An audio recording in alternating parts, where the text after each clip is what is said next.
DIGICEL readily answered the OECS Commission's call to action, recognizing the importance and needs of the OECS with a contribution of $140,000.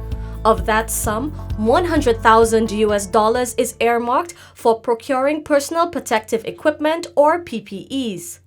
The additional $40,000 is allocated to marketing OECS educational content across radio and television, in addition to DIGICEL's SMS and social media platforms.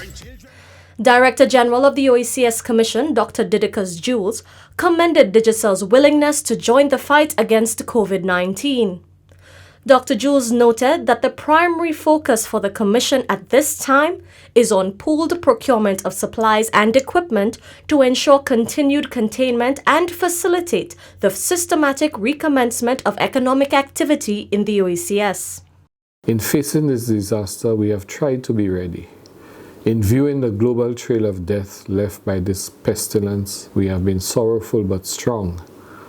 And even though it is certainly not a time of plenty, we are still grateful for the mercies that have graced us. It is in this context of gratitude and avoidance of complacency that we thank DIGICEL for the contribution of US $140,000 towards the COVID response mechanism of the OECS. We welcome this exercise of corporate social responsibility at a time like this. CEO of DIGICEL St. Lucia, Siobhan James Alexander, welcomed the opportunity to assist in the fight against COVID-19 in the region. She appealed to other private sector entities to join in this worthy cause.